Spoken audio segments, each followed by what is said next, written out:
그 인생은 기다림의 연속이다 이런 말을 들어보셨을 것입니다. 우리 일상을 이렇게 들여다보면 우리는 참 뭔가를 계속 기다리며 살고 있습니다. 매일매일 내가 처리한 일들의 결과를 기다리고 또 시험의 결과를 기다리고 뭐 또 취업을 기다리고 또 내가 목표한 곳의 성취를 기다립니다.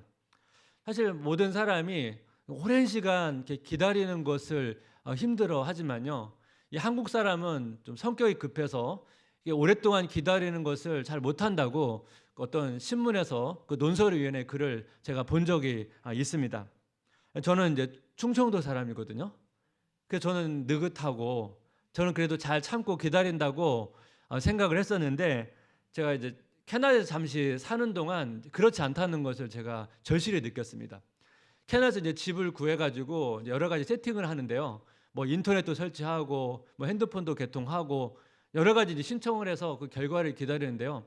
한국에서는 보통 하루 한 2, 3일이면 다 처리되는 일들이 기본적으로 뭐 2주, 3주 늦으면 한 달까지 기다려야 된다는 거예요. 그래서 제가 그 과정을 보면서 깨달았거든요. 한국이 진짜 살기 편하구나. 나는 외국에서 오래 살기는 힘들구나. 그걸 제가 진짜 많이 느꼈습니다. 또 불편한 게 또 있었는데 이 병원에 이제 가야 될 일이 있었는데요. 이 병원이 그 집에 지정된 병원이 있습니다. 예를 들면 내가 정형외과를 가고 싶으면 정형외과를 바로 가지를 못해요. 그 집에 지정된 병원에 가서 그 의사가 소견서를 써줘야 정형외과를 갈 수가 있습니다. 그런 좀 불편한 점이 있고요. 또 하나가 이제 뭐 감기가 심하게 걸려가지고 가면 기본적으로 이제 그 처방 방침이 뭐냐면 타이레놀을 먹으면 된다는 거예요. 그래서 뭐 빨리 약을 써가지고 빨리 낫게 하는 게 목적이 아니고 가능하면 약을 안 쓰고 그냥 견디면 낫는다는 거죠.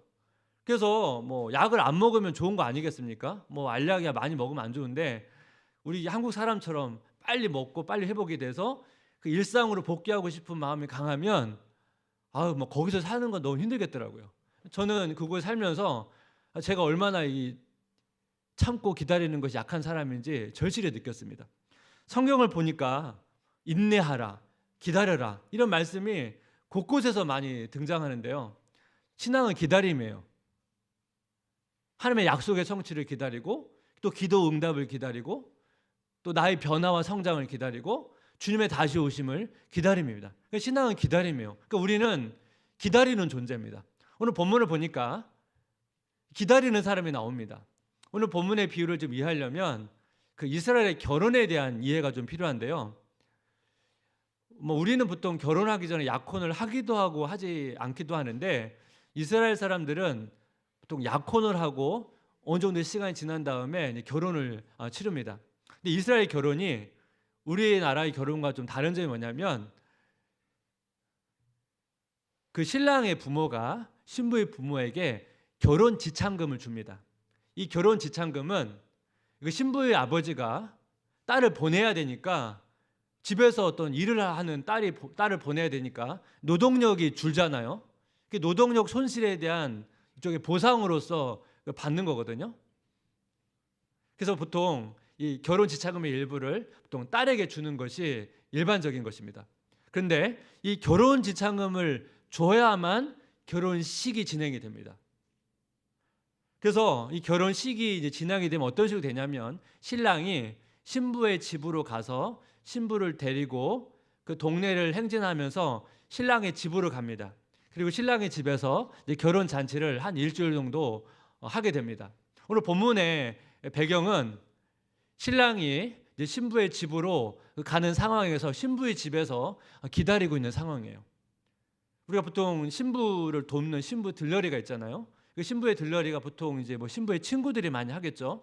이 신부의 들러리는 신부의 결혼 준비도 도와주고 그 신랑이 이제 신부의 집에 도착하게 될 때 먼저 나가서 환영하는 역할도 하고 또 아까 제가 말씀드린 것처럼 신랑의 집으로 행진할 때 또 그 옆에서 또 같이 움직이고 또 어쨌든 결혼이 마칠 때까지 그 신부를 돕는 역할을 하거든요. 근데 오늘 본문을 보니까 10명의 신부의 들러리가 등장합니다. 근데 5명은 슬기롭고 5명은 어리석대요. 제가 지난주 말씀드린 것처럼 이 주님의 재림을 기다리는 과정에서 어떤 준비를 하냐에 따라서 지혜로운 사람과 어리석은 자가 갈려진다고 제가 말씀을 드렸는데, 오늘 본문을 보니까 이 신랑의 도착이 좀 지연됐던 것 같습니다. 왜냐하니까 마태복음 25장 5절 보니까 신랑이 더디 오므로 다 졸며 잘세.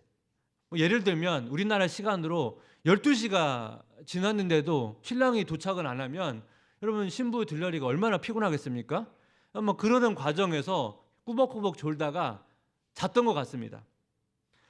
성경에서 이게 존다, 잔다 이런 표현은 영적으로 깨어있지 못한 상태, 영적으로 나태한 상태를 보통 표현하는 단어인데, 오늘 본문에서는 영적 나태함을 표현하기보다는 그냥 기다려 지친 상태를 표현한 것 같습니다. 제가 왜 그렇게 생각을 했냐면 오늘 본문을 보니까 10명이 다 자고 있어요.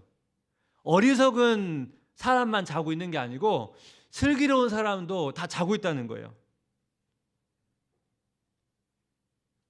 우리가 주님의 재림을 기다리다가 영적으로 졸기도 하고 잘 수 있다는 거죠. 주님의 재림이 언제 올지 모르기 때문에 우리가 늘 깨어 있어야 되겠지만 사실 우리가 늘 깨어 있기는 쉽지 않지 않습니까? 저는 그래서 이 말씀이 저한테 굉장히 위로가 됐던 게 뭐냐면,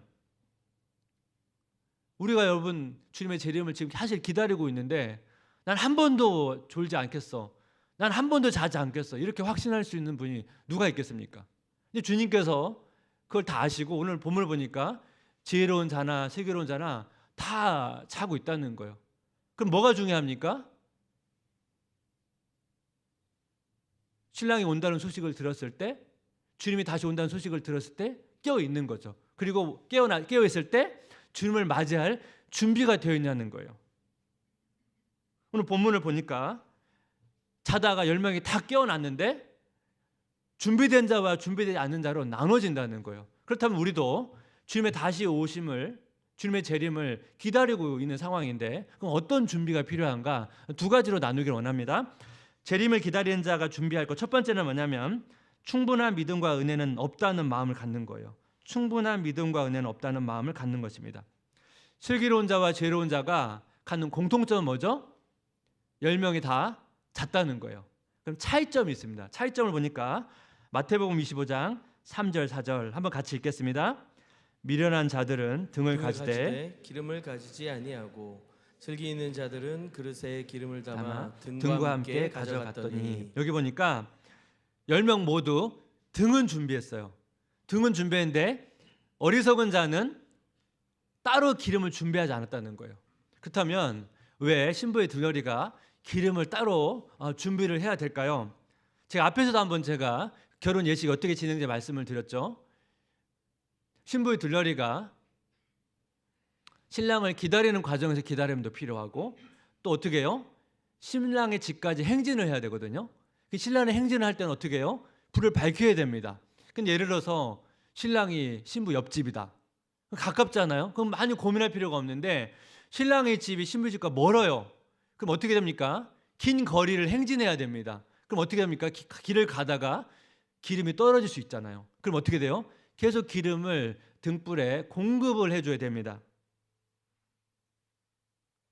근데 어리석은 자는 기름을 따로 준비하지 않았다는 거예요. 그 왜 어리석은 자는 기름을 따로 준비하지 않았을까요? 자기 가지고 있는 기름으로 충분하다고 생각했기 때문에 그렇습니다. 그렇다면 이 어리석은 자의 이 생각이 지금 우리 삶 가운데, 우리 신앙 가운데 어떻게 적용을 할 수 있을까요? 그러니까 이거는 이런 의미라고 생각하시면 됩니다. 기름이 어떤 의미인지에 대해서는 여러 가지 의미가 부여되겠지만 이런 거죠. 나는 이 정도 믿음이면 충분해. 나는 이 정도 은혜면 충분해. 이러한 마음은 주님의 재림을 기다리는 자의 자세는 아니라는 거예요. 오늘 본문을 보면 좀 이해가 안 되는 내용이 하나 있습니다. 마태복음 25장 6절 9절, 밤중에 소리가 나되 보라 신랑이로다 맞으러 나오라 하매 이에 그 처녀들이 다 일어나 등을 준비할세 미련한 자들 슬기는 자들에게 이르되 우리 등불이 꺼져가니 너희 기름을 좀 나눠달라 하거늘 슬기는 자들이 대답하여 이르되 우리와 너희가 쓰기에 다 부족할까 하노니 차라리 파는 자들에 가서 너희 쓸 것을 사라 하니. 기름을 좀 부족하니까 어떻게 해요? 기름을 좀 나눠달라고 하는데 안 나눠주는 거예요. 거절을 합니다. 여러분, 기름이 좀 부족한데 여러분 나눠주면 더 좋은 게 아닌가요? 이 슬기로운 자가 너무 이기적인 거 아닙니까? 그렇지 않다는 것입니다. 오늘 본문은 베품과 섬김에 대한 비유가 아니에요. 그리고 현실적으로 나눠주면 안 돼요. 왜 그렇습니까? 여러분, 만약에 기름을 반 나눴다고 생각해 보십시오. 근데 여러분, 신랑의 집이 멀어요. 그럼 가다 보면 어떤 일이 생깁니까? 다 불이 꺼집니다.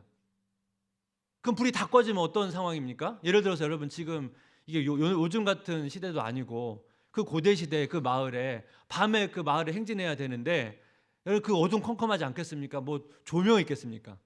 그 컴컴한 밤에 그 축제 같은 날에 행진을 해야 되는데 불이 다 꺼져버리면 신랑과 신부에게는 아주 불명예스러운 일이거든요. 슬기로운 자가 기름을 나눠주지 않는 것은 이기적인 게 아니고 지혜로운 것입니다. 왜냐하면 5명이라도 불을 밝혀야 되잖아요. 어쨌든 이 결혼 예식이 잘 치러져야 되잖아요. 그것이 들러리의 목적이니까요. 우리가 삶에서 우리가 가지고 있는 어떤 물질과 재능과 시간을 나눠줄 수 있습니다. 하지만 믿음이나 은혜는 나눠줄 수가 없습니다. 부모가 자녀에게 때로는 믿음을 갖도록 은혜를 받도록 도와줄 수 있지만 부모의 믿음과 은혜는 나눠줄 수가 없습니다. 우리가 지체를 여러 가지 방식으로 섬길 수 있지만 나의 믿음과 은혜는 나눠줄 수가 없습니다. 믿음과 은혜는 하나님께 구해서 선물로 받는 것이기 때문에 그렇습니다. 제가 전에도 제가 한번 말씀드렸던 것처럼 이 은혜라고 하는 속성이 되게 독특해서 은혜를 받은 사람은 어떻게 해요? 더 은혜를 갈망하게 된다고 말씀을 드렸죠. 그래서 은혜를 경험한 사람은 나는 이 정도 믿음이면 충분해, 나는 이 정도 은혜면 충분해라고 생각하지 않는다는 거예요. 그래서 은혜는 되게 역설적이에요. 받으면 받을수록 더 은혜를 누리고 싶고 경험하고 싶은 마음이 깊어진다는 거예요. 근데 우리가 보통 어떤 오해를 갖냐면 은혜를 너무 받으면 이상하게 바뀌어, 막 광신도처럼 변해. 그래서 우리는 너무 은혜를 많이 받는 거에 대해서 두려움이 있어요. 그래서 너무 막 은혜 받을 것 같으면 막 절제해요. 그렇지 않습니다. 이건 너무 그 잘못된 사례를 너무 많이 보다 보니까 그런 거예요. 원래 은혜를 많이 받으면 받을수록 어떻게 돼요? 신앙과 삶의 균형을 찾아가거든요. 저는 그런 걸 여러 번 경험했습니다. 직장 생활할 때 내가 은혜를 많이 받아야만 내가 일터에서나 교회에서나 집에서나 균형을 잡아가지, 은혜가 없을 때 내가 균형을 못 잡지, 은혜를 많이 누리면 훨씬 더 여러분 일터에서도 하나님과 동행해 갈 수 있거든요. 우리가 너무 은혜를 많이 받는 것에 대한 잘못된 시각이 많다 보니까 우리는 은혜를 받는 걸 적절히 받으려고 애를 쓴단 말이에요. 그래서 은혜를 많이 받으면 지금 현실에 대한 불만족이 생기고 문제의식을 갖고, 그래서 그 믿음의 길을 가려고 애를 쓴다는 것입니다. 그 소설 중에 그 로이스 루리의 기억 전달자라고 하는 유명한 그 청소년 소설이 있습니다. 아마 읽어보신 분도 있을 텐데요. 그 미래의 이제 작은 마을을 배경으로 하는데 이 마을의 특징이 뭐냐니까 아주 안전하고 아주 편안해요. 그래서 아이들이 직업을 뭘 선택할지, 배우자를 누가 선택할지 고민할 필요가 없어요. 왜냐하면 한 12살 되면 이제 성령식 같은 걸 치르는데 그날 그 원로들이 직업을 결정해 줍니다. 그리고 출산에 대한 부담이 없는 게 출산을 전담하는 사람들이 따로 있어요. 그래서 매년 그 아이들의 수를 조절을 하고요. 근데 이제 문제가 뭐냐니까 이제 뭐 쌍둥이가 태어나거나 나이가 들어서 이제 더 이상 일을 못 하거나 또 장애가 있거나 그러면 그 마을에서 임무 해제라고, 더 이상 임무를 하지 않아도 된다고 하는 임무 해제를 받게 되는데, 사실 사람들이 그게 뭔지 잘 모르는데 그 내용이 뭐냐니까 사람을 약물을 통해서 일종의 안락살시키는 겁니다. 죽이는 거예요. 그래서 겉으로 보면 너무 안전하고 또 편안하고 또 사람이 그 여러분 욕망이 생기면 갈등이 생기잖아요. 그래서 욕망을 이제 없애려고 약을 먹습니다. 그러니까 겉으로 보면 너무나 뭐 안전하고 편안한 그 마을인데 사실은 유토피아처럼 보이지만 사실은 디스토피아죠. 인위적으로 갈등을 없애기 위해서, 문제를 안 일으키기 위해서 사람을 통제하고 하는 거죠. 주인공이 이제 성년식이 되어가지고 이제 기억 전달자라고 하는 그 마을에서 굉장히 존경받는 직업을 이제 받게 되는데요. 이 일을 이제 훈련하는 과정에서 이 모든 사실을 알게 되는 거예요. 그동안 보았던 그 마을의 편안함, 이것이 문제가 있구나. 의도적으로 갈등을 만들지 않기 위해서 약을 먹으면서 사랑이나 기쁨이나 고통이나 이걸 만들지 않게 하는 것이 사실은 문제가 있구나. 문제 의식을 하면서 결과적으로 어떤 선택을 하냐면 그 마을을 떠나기로 결정합니다. 편안한 삶을 떨쳐버리고 차라리 그걸 편안함이 아닌 딱 여러 가지 감정을 경험하더라도 그 삶을 향해서 그 마을을 떠나는 걸로 소설이 끝나거든요. 저는 이 소설이 이 현대인들이 추구하는 그 유토피아가 진정한 행복인가, 그거를 어떻게 문제 제기하는 책이라고 생각을 하는데요. 이걸 우리에게 적용해 본다면 우리도 이 주인공처럼 그런 문제 의식이 필요하다는 거예요. 이 피상적인 편안함에 나는 너무 만족하는 것이 아닌가? 그 마을 사람들이 추구하는 늘 같은 상태, 늘 똑같은 상태, 이것을 떨쳐버리고 더 깊은 상태를 우리가 추구해 나가는 것이 필요하다는 것입니다. 오늘 한 해 동안 성도의 삶 가운데 어떤 측면에서 영적으로 너무 쉽게 만족하는 삶이 아니고 더 깊은 그 은혜의 세계로 나아가시기를 주님의 이름으로 축복합니다. 재림을 기다리는 자의 마음 두 번째는 뭐냐니까 기도를 미루지 않는 것입니다. 오늘 본문을 보면 어리석은 자가 이제 기름이 이제 떨어져 가지고 기름을 구하고 오거든요. 마태복음 25장 9절 11절 슬기는 자들이 대답해 이르되 우리와 너희가 쓰기에 다 부족할까 하노니 차라리 파는 자들에 가서 너희 쓸 것을 사라 하니 그들이 사러 간 사이에 신랑이 오므로 준비하였던 자들은 함께 혼인잔치에 들어가고 문은 닫힌지라. 그에 남은 처녀들이 와서 이르되 주여 주여 우리에게 열어주소서. 기름이 부족해가지고 기름을 구해서 이제 신랑의 집에 도착을 했는데 이미 문이 닫혀버린 거예요. 여러분 현실적으로 신부 들러리가 기름을 구해서 신랑의 집에 갔다고 해가지고 정말 문이 닫겠습니까? 근데 오늘 본문은 현실이 아니고 비유거든요. 이 비유에서 이제 늦게 도착한 그 들러리가 어떤 외침을 하냐면 마태복음 25장 11절 13절 한번 같이 읽겠습니다. 그 후에 남은 처녀들이 와서 이르되 주여 주여 우리에게 열어주소서. 대답하여 이르되 진실로 너희에게 이르노니 내가 너희를 알지 못하노라 하였느니라. 그런즉 깨어있으라 너희는 그날과 그때를 알지 못하느니라. 오늘 이 내용을 보면 혼인잔치가 시작된 이후에 혼인잔치에 참여하게 달라고 하는 그 요청은 소용이 없다는 거예요. 그러니까 이 말은 주님이 재림하신 이후에 천국에 가게 해달라는 기도는 소용이 없다는 그런 의미거든요.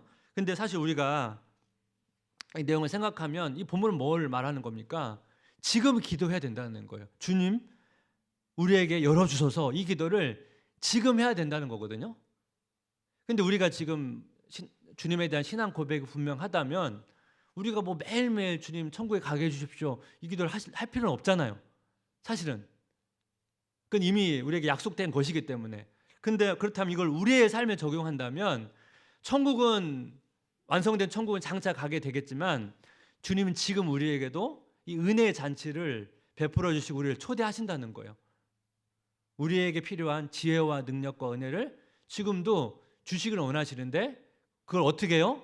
지금 구해야 된다는 겁니다. 근데 우리가 아는 것처럼 우리가 이 지금 기도를 하는 것 사실 쉽지 않죠. 우리는 기도하기 어려운 수십 개의 이유가 다 있습니다. 근데 그런 이유들 때문에 기도가 자꾸 우선순위에 밀리고 기도를 잘 하지 못하는 때가 많은데요. 제가 이제 이 본문을 묵상하다가 우리가 이제 기도를 못하는 여러 가지 이유 중에 한 대표적인 세 가지를 생각을 했는데 첫 번째는 뭐냐면 기도가 잘 안 된다는 거예요. 또 기도하고 싶은 마음이 잘 안 생긴다는 거예요. 그러면 기도를 하기 어렵지 않습니까? 근데 사실 여러분 기도가 잘 안 될 때, 기도하고 싶은 마음이 잘 안 될 때가 가장 기도가 필요한 때입니다. 저는 제가 이런 기도하고 싶은 마음이 들지 않을 때, 제가 경험할 때 그냥 당연히 여러분 본능적으로 이런 마음이 들면 기도 안 하거든요. 그럴 땐 경험도 있었고, 기도하고 싶은 마음이 없는데 억지로 기도의 자리로 나아갔을 때 정말 예기치 못한 큰 은혜를 경험했던 적이 있거든요. 근데 제가 그걸 경험하면서 기도하고 싶은 마음이 안 들 때, 기도가 잘 안 될 때가 진짜 기도할 때라는 것을 전 여러 번 경험했습니다. 근데 우리는 보통 이런 때 안 하게 되잖아요, 본성상. 그러다 보니까 어떻게 해요? 예비된 그 놀라운 은혜를 맛보지 못할 때가 많다는 거예요. 그래서 저는 전에도 이거 한번 말씀을 드렸는데, 제가 이제 기도가 잘 안 될 때가 있잖아요. 그런 때는 이제 마음의 예언을 좀 해야 되는데 여러 가지가 있습니다. 찬양을 여러 곡, 내가 좋아하는 찬양을 여러 곡 이제 부른다든지, 아니면 말씀을 묵상한다든지, 시편 같은 걸 계속 좀 읽어가면서, 그러다가 이제 좀 기도하고 싶은 마음이 생길 때까지 계속 묵상하는 거죠. 그 다음에 기도를 이어가는 것입니다. 그렇게 되면 뭐 기도가 잘 안 될 때, 또 기도하고 싶은 마음이 안 될 때도 기도를 이어갈 수 있다는 것입니다. 그리고 이런 상황에서 기도할 때 예기치 못한 은혜를 많이 경험한다는 거예요. 또 어떤 게 있습니까? 오늘 내 삶이 너무 형편이 없는데 하나님께 내 기도를 받아주실까? 이런 이유 때문에 기도를 안 하는 거예요. 기도해도 소용없다고 생각하는 거죠. 윌리엄 필립이라고 하는 분이 이런 고백을 했는데 한번 제가 읽어보겠습니다. 나는 글러먹은 사람이기 때문에 하나님께 기도할 수 없다라고 말한다면 당신은 실제로 이렇게 말하는 것과 같다. 예수님은 제가 하나님께 영원히 받아들여지도록 하기 위해 십자가에서 죽으셨지만 그걸로는 충분치 않네요. 하나님의 제 기도를 정말로 듣게 하시려면 뭘 좀 더 하셔야겠어요. 이게 뭐예요? 우리는 이런 고백을 마음속으로 할 때가 있다는 거예요. 근데 여러분, 내가 글러먹은 사람이기 때문에 예수님께서 십자가에 돌아가시고 부활하셨거든요. 이런 마음 때문에 기도 안 하는 것은 주님의 십자가를 불명예스럽게 한다는 거예요. 그래서 우리가 때로는 그런 거 느끼지 않습니까? 오늘 하루 너무 망쳤고 너무 형편없고, 그러면 우리가 사실 하나님 앞에 나아가는 게 되게 부끄러울 때가 있습니다. 그때가 진짜 필요한 때예요. 기도가 필요한 때예요. 그럴수록 더 하나님의 도움이 필요하잖아요. 우리 연약하니까 더 많이 기도가 필요한데 우리가 반대로 결정할 때가 많다는 것입니다. 또 이런 생각이 있어요. 하나님 뭐 기도해도 소용이 없던데요. 기도 하나 안 하나 차이가 없던데요. 그래서 기도를 안 하는 거예요. 칼빈이 이런 이야기를 했습니다. 겉으로 보기엔 우리 기도가 거절된 것 같을 때에도 우리는 간구한 그 모든 것보다 훨씬 더 많이 받고 있는 것이다. 우리가 기도 안 해도 주시는 게 있습니다. 근데 우리는 사실 기도한 것보다 더 많이 받고 있습니다. 근데 우리가 더 많이 기도한다면 더 많이 받을 수 있습니다. 근데 현실적으로 왜 우리가 이렇게 못 느낄까요? 우리가 기도한 것 내가 원하는 응답대로 오지 않았기 때문에 우리는 기도 응답을 잘 받지 못한다고 생각하거든요. 근데 나의 필요는 채워지지 않았다 할지라도 하나님은 우리를 가장 잘 아시기 때문에 나에게 가장 필요한 것들로 계속 채워가고 있다는 것입니다. 이것을 우리가 자각해야 된다는 것입니다. 또 요한복음 16장 24절 말씀인데 이 말씀도 한번 같이 읽겠습니다. 지금까지는 너희가 내 이름으로 아무것도 구하지 아니하였으나 구하라 그리하면 받으리니 너희 기쁨이 충만하리라. 우리가 이 말씀을 좀 많이 오해하는데요. 이 말씀을 보면 진짜 여러분 이 말씀대로 되면 얼마나 좋겠습니까?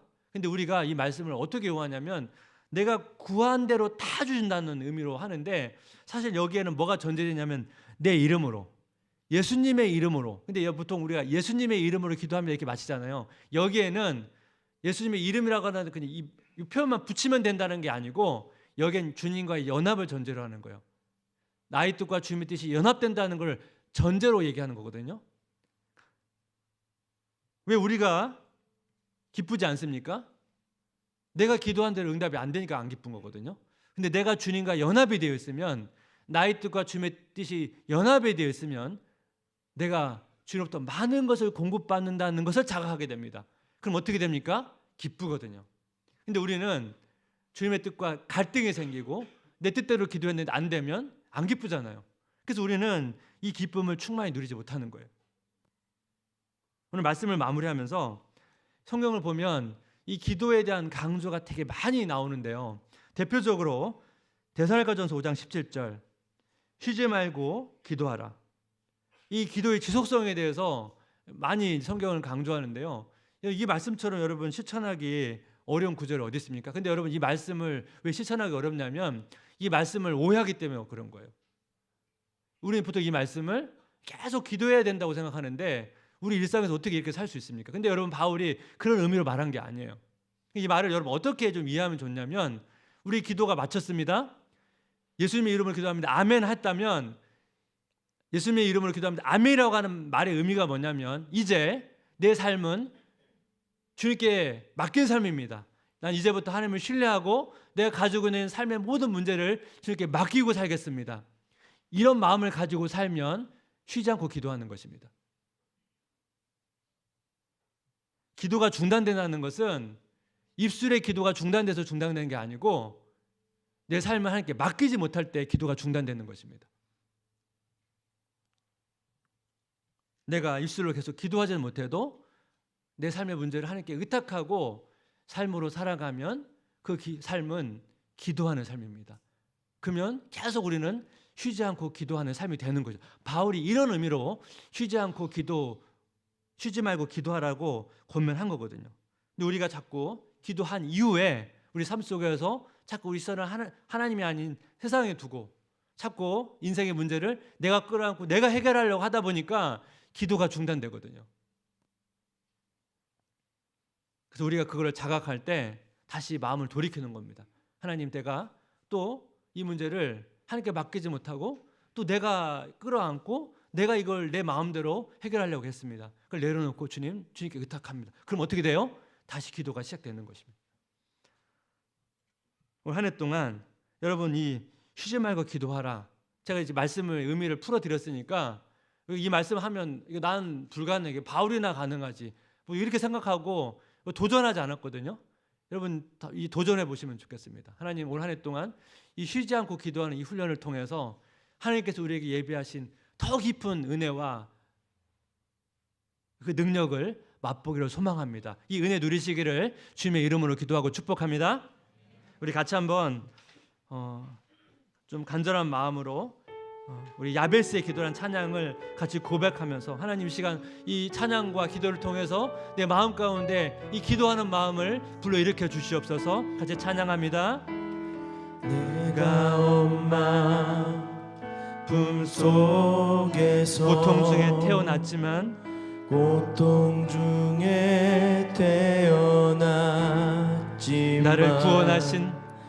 나를 구원하신 하나님 날 택하시고 존귀케 하셨네. 내 평생에 여호와를 섬기며 그 말씀만 따라 살아가리. 주의 집에 나 항상 거하리니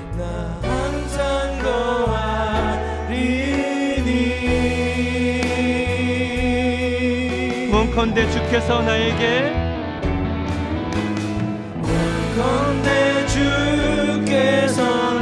어떻게요? 복의 복을 토하사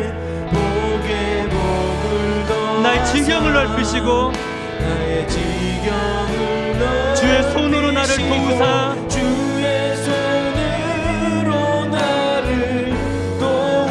나로 환난을 벗어나 근심이 없게 하옵소서. 다시 한번 고백할까요? 내 평생에 여호와를 섬기며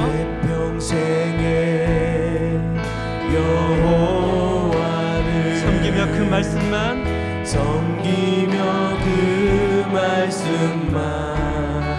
따라 살아가리 주의 집에 나 항상 거하리니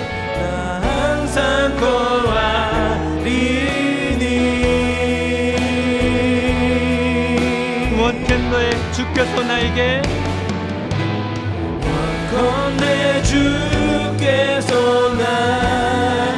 복의 복을 도와사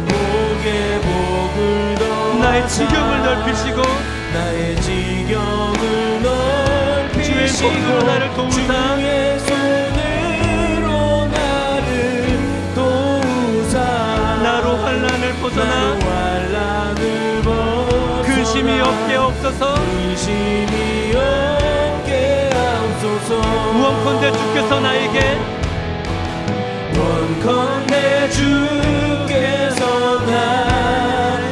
복의 복을 도와사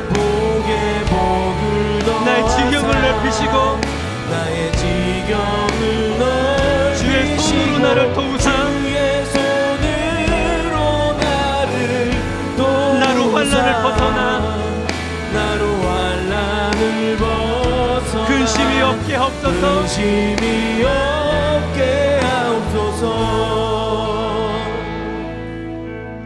우리 시간 우리 삶을 들여다보면 나의 삶을 들여다봐도 우리 가정을 들여다봐도 우리 일터를 들여다봐도 우리 얼마나 하나님의 도움이 필요합니까? 이 땅을 바라보더라도 여러분 이 민족 가운데 얼마나 하나님의 도우심이 필요합니까? 여러분 나의 믿음이 이 정도면 충분해. 나 이 정도 은혜면 충분해. 여러분 이런 마음이 있다면 우리는 뭔가 지금 영적으로 굉장히 무너져 있는 상태라는 것을 반증하는 것입니다. 이 시간 우리 같이 한번 기도할 때 하나님 내 안에 근심이 가득한 게 아니고 기쁨으로 충만하기를 원합니다. 주님과 하나 된 마음으로 주님께서 얼마나 우리를 통해서 은혜와 능력과 지혜를 부어주기를 원하시는지 하나님 그것을 공급받기를 원합니다. 그래서 내 삶 가운데 예수님의 이름으로 기도합니다. 아멘하고 기도가 끝나고 더 이상 기도가 지속되는 것이 아니라 멈춰버리는 그런 일들이 없도록 우리의 삶과 기도가 이어지고 기도와 삶이 이어지고 그래서 우리의 삶 가운데 하나님의 공급하심을 풍성히 경험한 삶이 되도록 하나님 은혜를 베풀어 주옵소서. 우리 가운데 그 은혜를 달라고 간절한 마음을 가지고 함께 같이 기도하기를 원합니다. 같이 기도하겠습니다.